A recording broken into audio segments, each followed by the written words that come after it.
June 1940. The swastika flies over Paris. In a mere 6 weeks, the German war machine has dismantled the French army, considered by many at the time to be the finest land force in Europe. The British Expeditionary Force has been driven into the sea at Dunkirk.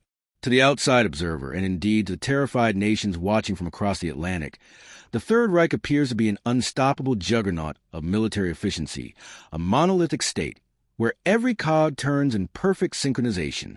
The newsreels portray a mechanized wave of steel, rubber, and fanaticism that simply cannot be halted. But history is rarely as neat as the propaganda reels suggest.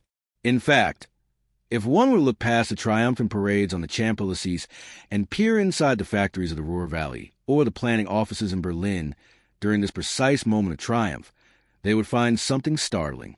They would not find a nation fully mobilized for a total existential conflict. Instead, they would find a peacetime economy masquerading as a war machine. They would find factories running on single shifts, closing their gates on weekends. They would find a chaotic bureaucracy fighting itself as fiercely as it fought the Allies. The seeds of the German defeat were not just sown in the freezing steppes of Russia or on the beaches of Normandy. They were sown here, in the intoxicating summer of 1940, in the very moment of their greatest victory. The decision to mobilize fully, to commit the entire nation's resources to a total war, was not taken. It was delayed. And the question we must answer is, why? Why? When facing a global conflict against the British Empire and eventually the Soviet Union and the United States, did the German leadership wait so long to switch the economy to a war footing? To understand this fatal delay, we must dissect a unique and deeply flawed philosophy of blitzkrieg economics. If you enjoy deep-dive historical analyses that challenge the common narratives of the Second World War, please take a moment to subscribe to the channel and turn on notifications. We are committed to uncovering the logistical and economic realities that often get lost in the focus on battles and generals, and your support helps us keep this research going. To understand the German mindset in 1940 and 1941, we must understand the trauma of 1918. The German political and military leadership was haunted by the memory of the First World War, specifically the collapse of the home front. They believed that the Kaiser's Germany had not been defeated on the battlefield, but had been stabbed in the back by a starving, war-weary population that revolted against the privations of a long war. Hitler was obsessed with preventing a recurrence of this domestic collapse. Consequently, the Nazi regime made a deliberate political calculation. They would fight a major European war without significantly lowering the standard of living of the German civilian. It sounds contradictory, even impossible, but for the first 2 years of the war, that was exactly the strategy. While the British, under the existential threat of invasion, were rationing everything and drafting women into factories, Germany was still producing consumer goods at near pre-war levels. Believe it or not, in 1940, German industry was still churning out significant quantities of furniture, porcelain, and civilian clothing.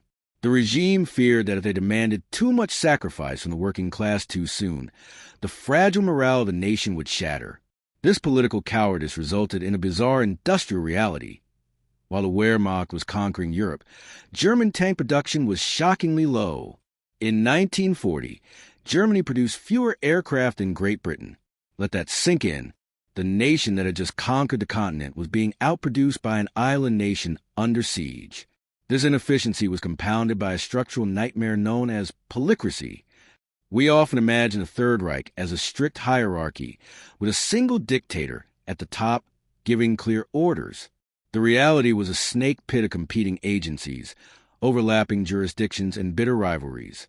You had the Wehrmacht, the Army, the Luftwaffe, the Air Force, and the Kriegsmarine, the Navy, all competing for the same raw materials and the same skilled labor. There was no central authority to say no. If the Air Force wanted steel for hangars and the Army wanted steel for tanks, they didn't coordinate.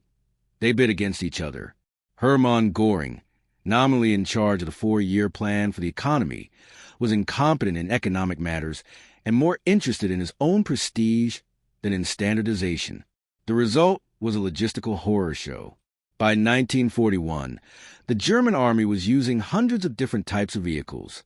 When they invaded France and later the Soviet Union, they seized foreign trucks and tanks to bolster their numbers. While this looked impressive on paper, it was a mechanic's nightmare. Imagine trying to supply spare parts for a division that is driving German Opels, French Renaults, Czech Skodas, and British Bedfords. It creates a supply chain so brittle that it threatens to snap at the first sign of stress. Instead of mass-producing a few reliable models like the Russians did with the T-34 or the Americans with the Sherman, the German industry was handcrafting small batches of highly specialized, over-engineered vehicles that were difficult to repair and impossible to produce in mass quantities. This method of warfare, the blitzkrieg, relied on short, sharp campaigns. The strategy was simple. Build up a stockpile of weapons, launch a lightning attack, knock out the enemy in a few months, and then stop. During the pause, you rebuild the stockpile for the next enemy.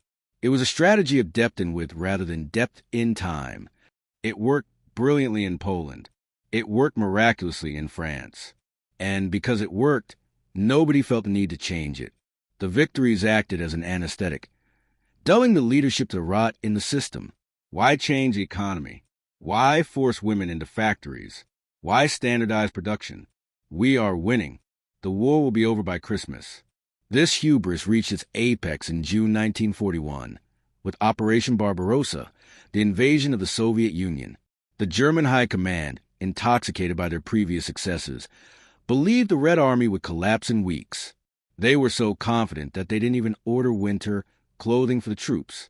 They didn't ramp up production of winter-grade lubricants for their weapons. They went into the largest land invasion in human history, with an economy still running at a comfortable peacetime pace. But as the summer turned to autumn, and autumn turned to the brutal Russian winter of 1941, the blitzkrieg ground to a halt at the gates of Moscow. The Soviet Union did not collapse.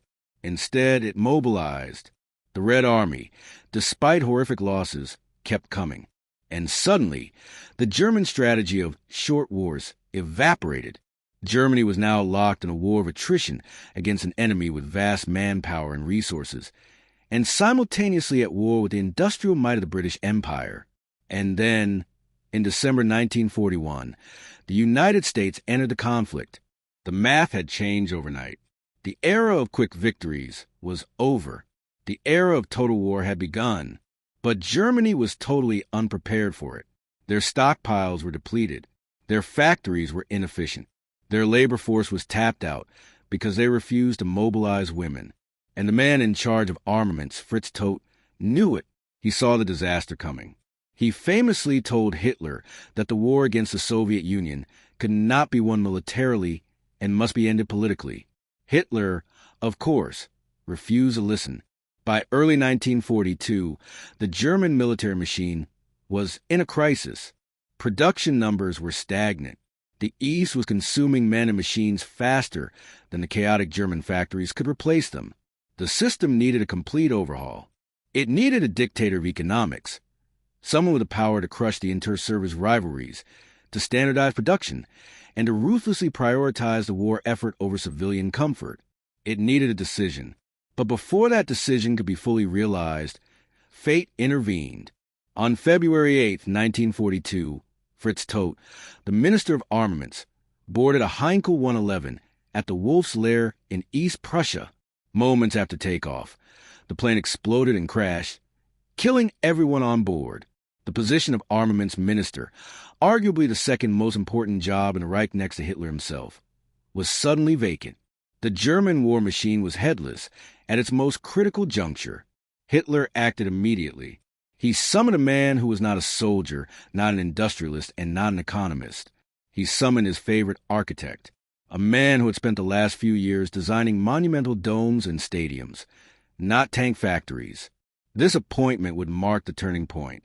It was a moment the decision was finally made. But as we will see, staring down the barrel of 1942, the question wasn't whether this new minister could improve production. The question was it already too late? When Albert Speer walked into the Reich Chancellery on that cold February morning in 1942, he was 36 years old. He was a man of drafting tables, scale models, and marble samples. He had spent the last decade worrying about the acoustics of stadiums and the grandeur of domes intended to last 1,000 years. He had zero experience in mass production. He had never managed a factory floor. He had no background in ballistics, logistics, or military strategy. And yet, Adolf Hitler had just handed him total control over the entire German war economy.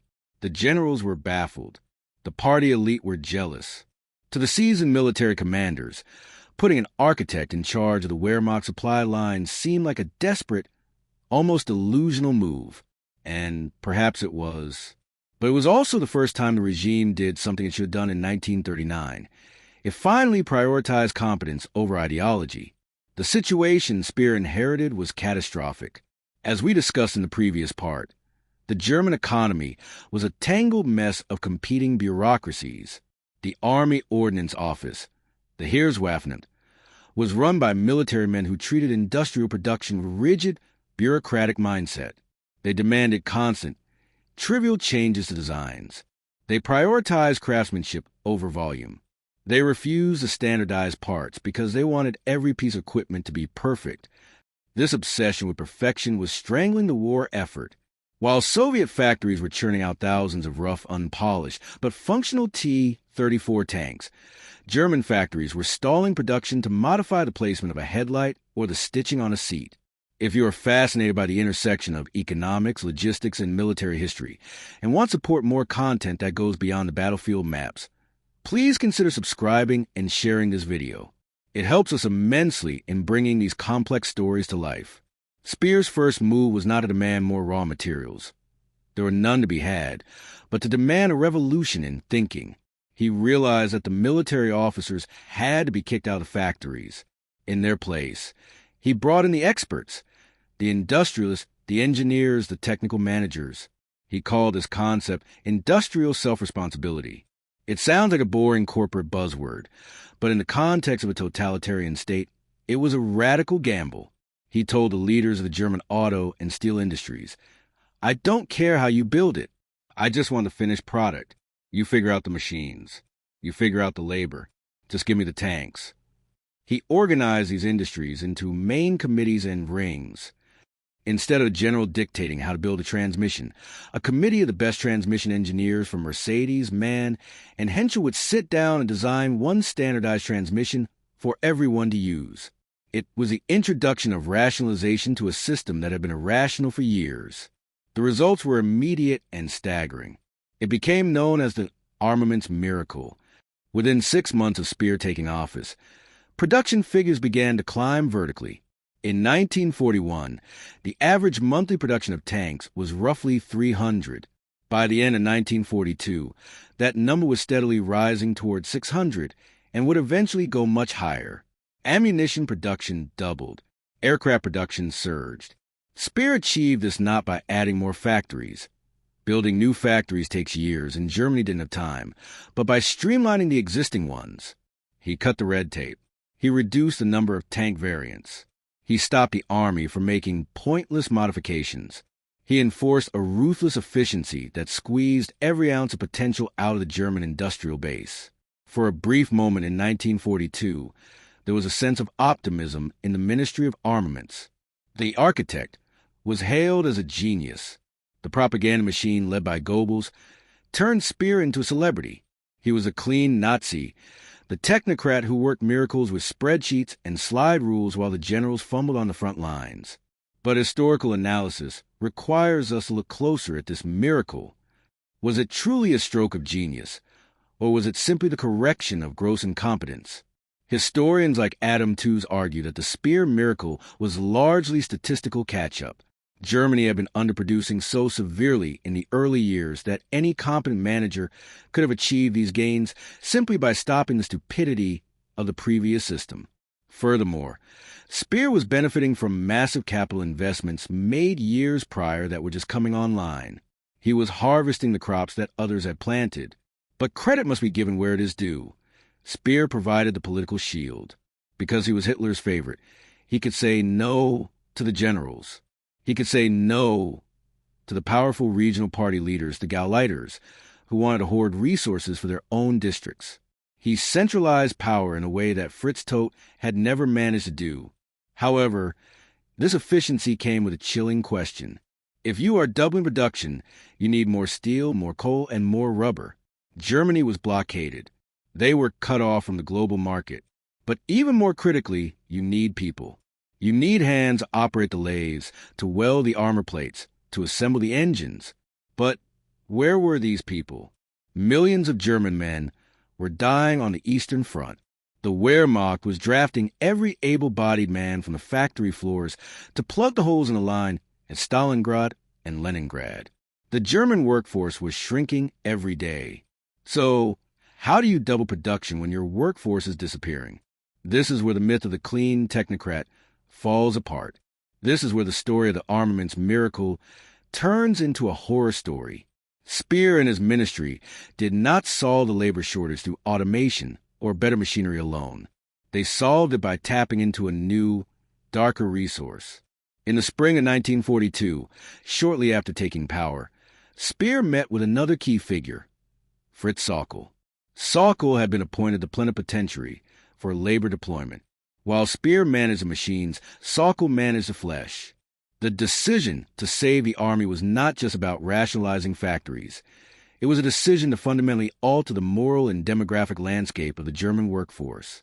They realized that if German men were to fight, someone else had to work, and they would not be paid volunteers. By late 1942, the trains rolling into the industrial heartlands of Germany were no longer just carrying coal and iron ore. They were carrying human beings, prisoners of war from the Soviet Union, civilians kidnapped from France and Poland, and inmates from the concentration camp system. The miracle was being fueled by a massive influx of forced labor. Speer demanded the workers. Sauckel provided them. The shiny new production statistics that Speer presented to Hitler in his beautifully bound leather dossiers were written in blood. But even with this surge in production, even with the ruthlessness of a new administration, a terrifying reality was dawning on the planners in Berlin. They were running a race they could not win. While Speer was celebrating a doubling of tank production across the Atlantic, the United States was ramping up an industrial base that was immune to bombing, flush with resources, and utilizing a free workforce that dwarfed Germany's capacity. Speer had improved the efficiency of the German engine, yes, but he was tuning the engine of a car that was already driving off a cliff. As 1942 drew to a close, the German Sixth Army was being encircled at Stalingrad. The British had won at El Alamein. The strategic initiative had been lost. The decision to mobilize the economy had indeed been made, and the architect was driving it with ferocious energy. But looking at the global balance of power, the math was unforgiving. The surge in weapons was reaching the front lines, but it was a drop in the ocean compared to the tsunami of Allied material that was beginning to form. And soon, another variable would enter the equation. The Allies were done watching from afar. They were coming for Speer's factories. The skies over the Ruhr were about to turn black, and the armaments miracle was about to face its greatest test: total destruction from the air. By early 1943, the German war machine was a paradox. On paper, the production graphs were soaring. The factories of the Ruhr, Silesia, and Berlin were outputting engines, guns, and ammunition at rates that defied the expectations of Allied intelligence. To the casual observer, it appeared as though Albert Speer's organizational genius had successfully streamlined the economy. But if you were to walk the floor of a tank factory in Kassel or an aircraft assembly hall in Regensburg during this period, you would notice a chilling transformation. The faces of the German skilled workers, the older men with decades of experience, were disappearing. In their place stood a polyglot army of ghosts. They wore mismatched rags, striped uniforms, or threadbare civilian clothes with identifying patches. Oesti for the Soviets, P for the Poles. They spoke a dozen different languages, but they all shared the same hollowed-out look of chronic starvation. The armaments miracle was not powered solely by coal, electricity, and German engineering. It was powered by the largest state-sponsored program of forced labor in human history. The Nazi regime had made a decision. If the German nation was to survive the war, it would do so by consuming the populations of the nations it had conquered. This was the dark underbelly of Speer's success, the unmentionable variable in his equations of efficiency. If you believe it is vital to remember these historical realities and to study the mechanisms of how such systems are built, so they are never repeated, please subscribe to our channel. Your engagement allows us to continue researching and presenting these difficult but necessary chapters of history. To understand the scale of this operation, we must look at the demographics. By 1943 and into 1944, roughly 1 in 4 workers in the German economy was a foreigner. In the armament sector specifically, that number was often much higher. In some key factories, forced laborers made up 40, 50, or even 60% of the workforce. The German men were gone, dying in the raspy tits of mud of the Eastern Front or manning the Atlantic Wall in France. The industrial void they left behind was filled by millions of men and women dragged from their homes across occupied Europe. The dynamic between Albert Speer, the Minister of Armaments, and Fritz Sauckel, the plenipotentiary for labor deployment, was the engine of this misery. For decades after the war, Speer would cultivate the myth of the good Nazi, claiming he was a simple technocrat who only cared about production quotas and knew nothing of the brutality of the recruitment process. History and the documents recovered from the ministry tell a different story. Speer was the client. Sauckel was the supplier. Speer would calculate that he needed 50,000 new workers to meet the quota for aircraft production. He would pass this demand to Sauckel. Sauckel would then scour the occupied territories, using press gang tactics, kidnapping, and terror to fill cattle cars with human beings and ship them to the Reich. Speer did not ask where they came from. He only complained if they didn't arrive on time. The conditions these workers faced were dictated by a twisted racial hierarchy that governed the Third Reich's economy. Workers from Western Europe, the French, the Dutch, the Belgians, were treated harshly, but often received somewhat better rations and housing. They were seen as civilized. At the bottom of the hierarchy were the Ostarbeiter, the Eastern workers from the Soviet Union and Poland, and the concentration camp inmates. For these people, the factory was not a place of employment.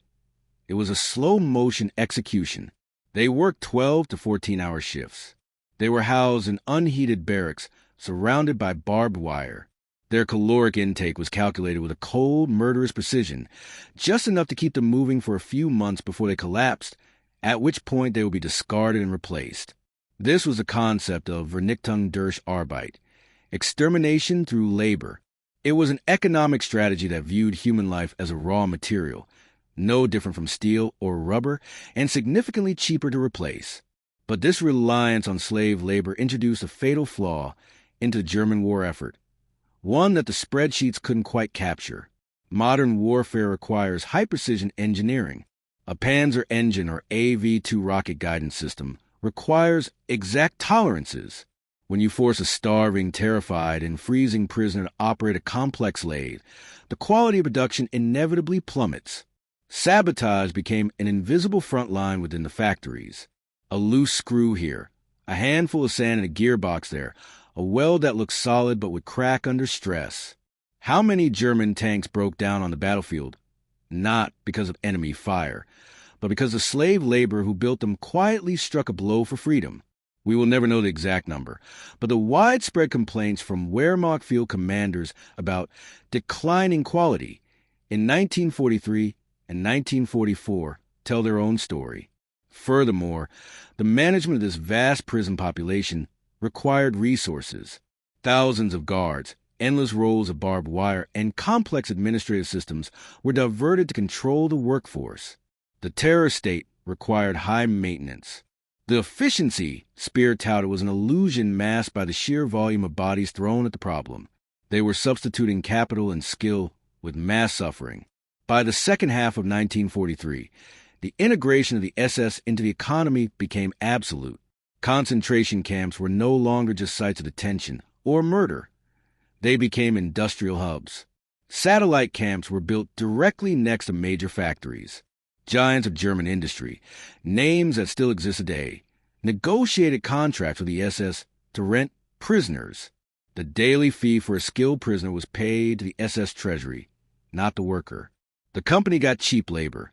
The SS got rich. The prisoner got a bowl of watery soup and a slow death. This was the total war economy in its most mature and horrific form. Yet, despite this total moral collapse, Despite the mobilization of millions of slaves, the German army was still retreating. The decision to mobilize had come too late to match the output of the Allies. The Americans were producing trucks and planes on clean, well-lit assembly lines in Detroit and California, fed by a free workforce and unlimited resources. The Germans were producing weapons in dark, fear-filled halls, relying on the labor of people who prayed for Germany's defeat. And as 1943 progressed, a new terror arrived to disrupt this fragile system. The British Royal Air Force by night and the American 8th Air Force by day began to systematically dismantle the roof over Speer's head. The factories that were staffed by slaves were now targets. The sirens began to wail with increasing frequency. The armaments miracle was about to meet the combined bomber offensive. The decision to move industry underground, to hide from the fire from the sky, would lead to the final, most dystopian chapter of the war's industrial history. But before the factories went underground, they would first have to burn. By the summer of 1943, the front line of the war was no longer just the banks of the Volga or the sands of Tunisia. The front line was the roof of the factory. It was a street corner in Essen, the railway yard in Hamburg, and the ball-bearing plant in Schweinfurt. The Allies had opened a third front directly above the German Reich. The British Bomber Command, operating under the darkness of night, and the American 8th Air Force, striking by day, unleashed a storm of high explosives and incendiaries that had no precedent in history. Their goal was simple: to dehouse the German worker and to smash the German machine. For Albert Speer and his ministry, the challenge had shifted from organization to survival. The decision to mobilize the economy was now colliding with the reality of total destruction. The narrative of the war became a race. Could the Allies destroy German industry faster than Speer could rebuild it? The answer is one of the most counterintuitive statistics of the Second World War. In 1944, the year of the heaviest bombing, German armaments production did not collapse. It peaked. If you are interested in the strategic complexities of the air war and the controversial choices made by Allied commanders like Arthur Bomber Harris, please make sure to subscribe. We explore these tactical debates in depth in our upcoming series on the air war in Europe. How is it possible that a nation being turned into rubble could produce more tanks and aircraft than ever before? The answer lies in the resilience of industrial machinery and a desperate strategy known as dispersal. When a bomb hits a factory, the roof collapses, the windows shatter, and the walls fall down. But the heavy machine tools, the massive lathes, presses, and drills made of cast iron, are surprisingly hard to destroy. They might be buried in brick and dust, but they are rarely pulverized. Speer's recovery commandos would rush into the smoking ruins, often while the fires were still burning, dig out the machines, grease them up, and get them running again right there in the open air. Or, more frequently, they would load them onto trucks and move them. This was the Great Dispersal. The German war industry ceased to be a network of giant, centralized complexes. It shattered into thousands of tiny fragments. Factories were moved into school gymnasiums in remote villages, into barns in the Black Forest, into abandoned textile mills, and even into beer halls. A tank turret might be cast in one village, machined in another, and assembled 50 miles away in a camouflage-netted forest clearing. It was a logistical nightmare to coordinate, but it made the industry almost impossible to knock out with a single blow. The Allies were trying to kill a swarm of ants with a hammer. However, this resilience came at a terrible price.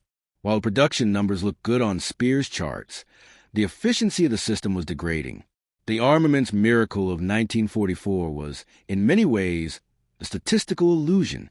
They were producing thousands of fighter planes. Yes, the Messerschmitts and Focke-Wulf were rolling off the dispersed assembly lines in record numbers. But a plane is useless without three things: a pilot, ammunition, and fuel. And while Speer was successfully hiding the factories, he could not hide the oil refineries. In May 1944, the Allies switched targets. They stopped focusing solely on cities and factories and started hunting the lifeblood of the war machine: synthetic oil plants. This was the checkmate move. The U.S. Army Air Forces pounded the plants at Luna and Politz into oblivion. Albert Speer famously wrote to Hitler that this campaign meant the end of the war was effectively decided. Without fuel, the thousands of new tanks produced by the Miracle were nothing more than steel bunkers. They could not maneuver. They could not attack. They could only sit and wait to be destroyed. Furthermore, the decision to focus purely on production numbers led to a cannibalization of the future. To keep the assembly lines moving, Speer's ministry began to cut corners on spare parts. It looks better on a report to say you built 1,000 new tanks than to say you built 500 tanks and enough spare transmissions to keep the old ones running. The result was a Wehrmacht that was rich in new equipment, but critically poor in sustainability. If a tank broke down in Normandy or during the retreat from Russia, it was often abandoned because there were no spares to fix it. The Miracle was producing disposable weapons for a disposable army. The chaos of the bombing also broke the spine of the German transport network. The Reichsbahn, the railway system, was being strangled. You might have a factory in Bavaria that has successfully built 50 engines, but if the railway bridge leading out of the town is at the bottom of the river, those engines go nowhere. By late 1944, Germany was suffering from a fatal disconnect. The armaments were in the south, the coal was in the west, and the armies were dying in the east. The arteries of the Reich were clogged with wreckage. In the midst of this fiery collapse, the Nazi leadership retreated further into delusion. Hitler demanded wonder weapons, the V-1, the V-2, the jet fighters. He believed that technology could reverse the tide of strategic defeat. Speer, ever the obedient technocrat, shifted resources to these projects. The V-2 rocket program alone cost more than the Manhattan Project's development of the atomic bomb in terms of relative economic effort. And what did it achieve? It killed civilians in London and Antwerp, but it did not stop a single Allied soldier from crossing the Rhine. It was a colossal waste of scarce resources, aluminum, electronics, and alcohol fuel, that could have been used to build thousands of conventional fighters to defend the German skies. By the winter of 1944, the armaments miracle was hollow. The factories were churning, but the nation was dying. The cities were moonscapes of craters and hollowed-out facades. The civilians lived in cellars, emerging like troglodytes to clear the rubble. And yet, the gears kept turning. Why? Because the terror of the regime had become absolute. To stop working was to be arrested for defeatism. To suggest the war was lost was a capital offense. And for Albert Speer, the destruction of the surface world left only one option. If the sky belonged to the Allies, the German war machine would have to leave the surface of the earth entirely. They would have to go where the bombs couldn't reach, into the mountains, into the caves. The final phase of the German war economy would not take place in the light of day, but in the damp, suffocating darkness of the underground. And it is there in the tunnels of the Harz Mountains that the moral abyss of the Third Reich would reach its absolute bottom. Deep in the heart of the Harz Mountains in central Germany, there is a tunnel. It is miles long, carved out of solid gypsum and anhydrite rock. If you stand there today, in the damp cold and the absolute silence, it is hard to imagine that this was once the epicenter of the most advanced aeronautical engineering project on the planet. This is the Konstein Hill. Inside this mountain lies the Mittelwerk factory. It represents the final dystopian logic of the Third Reich's war economy, the fusion of the space age and the Stone Age. Here, in the flickering light of electric bulbs strung along raw cavern walls, the V-2 rocket, the world's first ballistic missile, was mass-produced. It was a weapon of the future, built by men living in conditions worse than the medieval past. The decision to move German industry underground was the ultimate reaction to Allied air superiority. After the RAF successfully bombed the research facility at Piedmont in August 1943, Hitler and Speer realized that no surface facility was safe. The order was given, take the most critical weapons programs and bury them.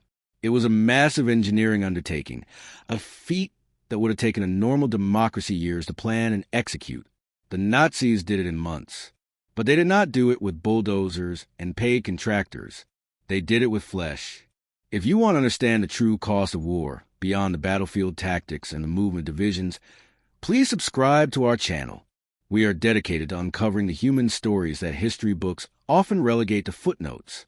To hollow out the Mittelwerk tunnels, Thousands of prisoners from the Buchenwald concentration camp were transferred to a new subcamp known as Dora. For the first few months, there were no barracks. The prisoners lived inside the tunnels. They slept in triple-tiered bunks carved into the rock, surrounded by the deafening noise of blasting charges and the choking dust of gypsum. There was no running water. There was no sanitation. The air was thick with ammonia and the smell of gangrene.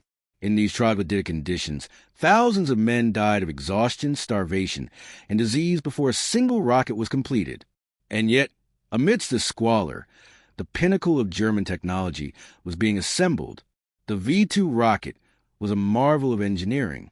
It stood 46 feet tall, fueled by liquid oxygen and ethanol, capable of reaching the edge of space and striking London at supersonic speeds.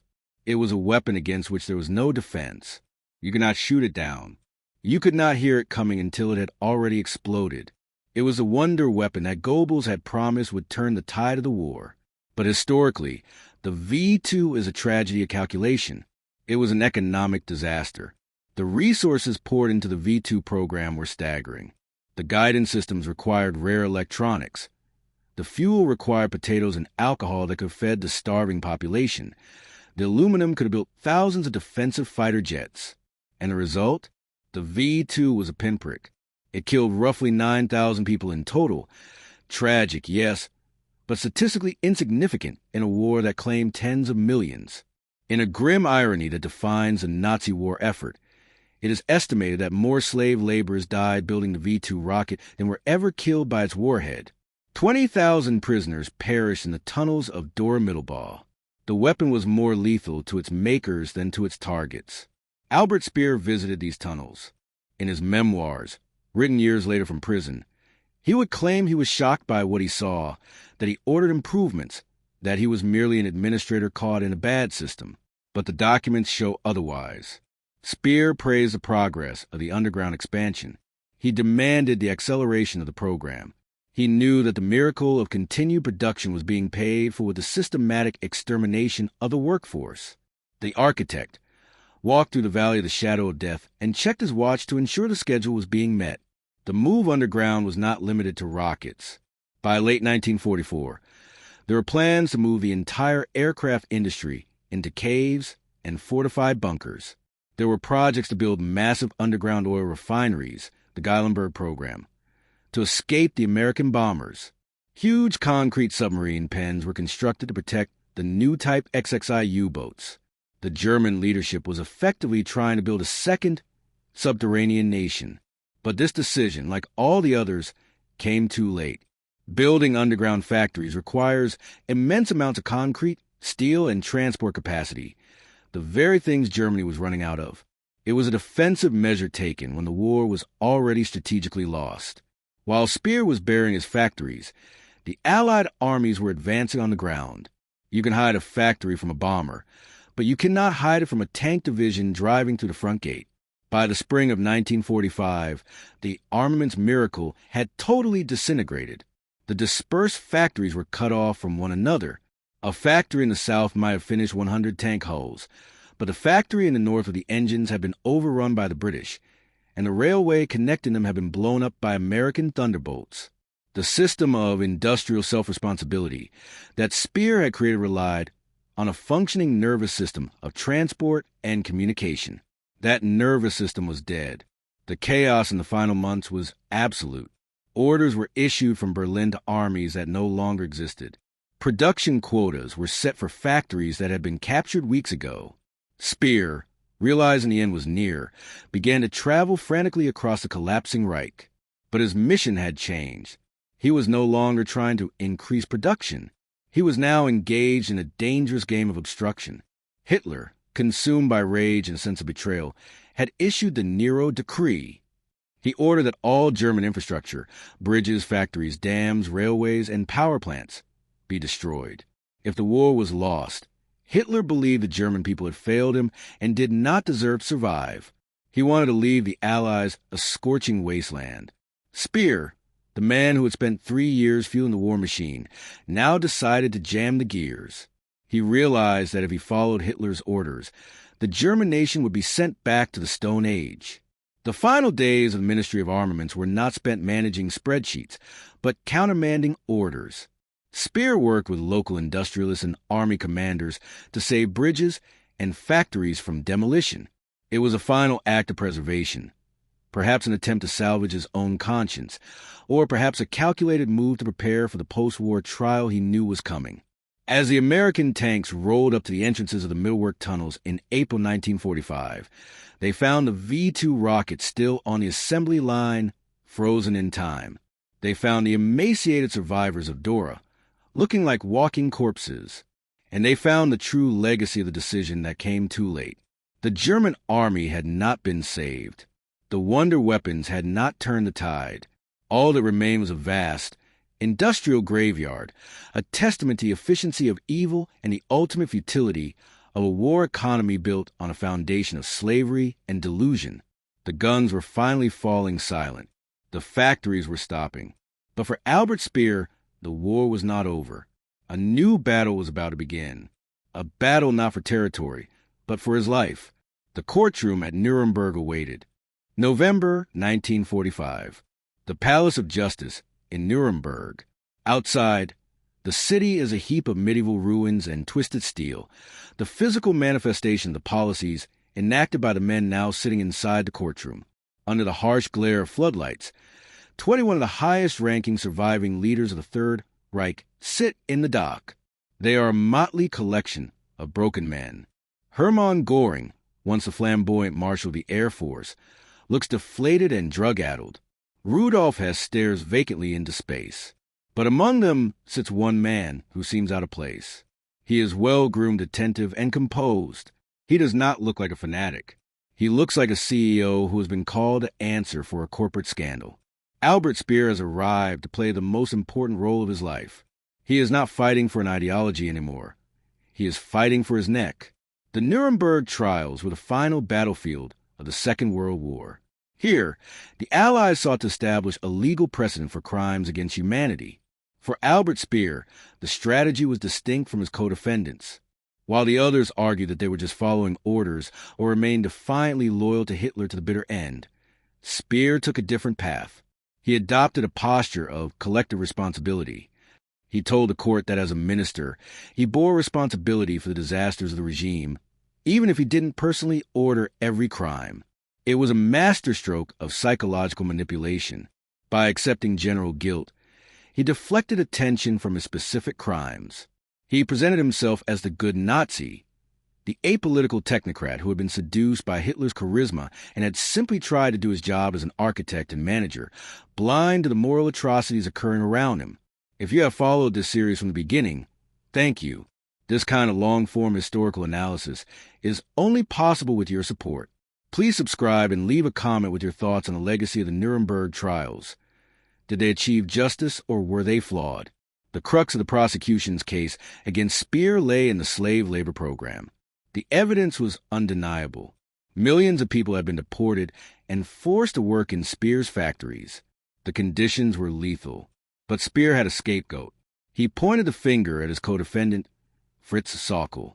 Speer argued that he simply requested labor numbers, a purely administrative task, and that it was Sauckel who employed the brutal methods to kidnap and transport those workers.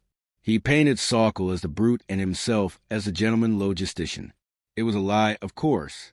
Documents showed Speer demanding drastic measures to increase the workforce, but in the courtroom, his polished demeanor contrasted sharply with Sauckel's crude, working-class manner. The judges were swayed. On October 1st, 1946, the verdicts were read. Fritz Sauckel, the man who provided the slaves, was sentenced to death by hanging. Albert Speer, the man who ordered the slaves and worked them to death, was sentenced to 20 years in prison. He had escaped the noose. The decision to present himself as a misguided professional rather than a war criminal had saved his life. Speer spent the next 20 years in Spandau prison in West Berlin. While the world moved on, rebuilding from the ashes, Speer sat in his cell and wrote. He drafted his memoirs on toilet paper and smuggled them out to his family. He was crafting the narrative that would define the post-war understanding of the Nazi economy. When he was released in 1966, his book Inside the Third Reich became an international bestseller. He became a media celebrity, a star witness to history. He was interviewed by the BBC, by newspapers, by historians. He solidified the myth of the armaments miracle. He argued that if Hitler hadn't interfered, if the economy had been mobilized sooner, Germany might have forced a stalemate. He claimed he knew nothing of the Holocaust, nothing of the extermination camps. He was just an architect who lost his way. For decades, this version of history was accepted. The spear myth suggested that the German war effort failed because of Hitler's madness and the Allies' overwhelming resources, and that Speer was a genius who almost saved the day. But history is a patient judge. After Speer died in 1981, the facade began to crumble. New research discovered documents, and the tireless work of historians like Matthias Schmidt and Adam Tooze revealed the ugly truth. We now know that Speer was present at the Posen Conference in 1943, where Heinrich Himmler explicitly described the extermination of the Jews.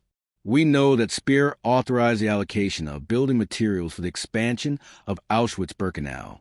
We know that he visited the Mauthausen concentration camp. He did not just know. He was an integral part of the machinery of genocide. The armaments miracle was not a triumph of management. It was a crime against humanity on an industrial scale. So, we return to the central question of this series. Why this decision came too late to save an army? The decision to mobilize the German economy for a total war in 1942 was indeed a turning point. It proved that a totalitarian state could squeeze massive industrial output from a shrinking resource base. But it was a decision that was doomed from the start by the very nature of the regime. The German war machine failed not just because they started total war too late. It failed because their economic model was based on plunder and theft. You cannot run a modern economy on looted gold and slave labor indefinitely.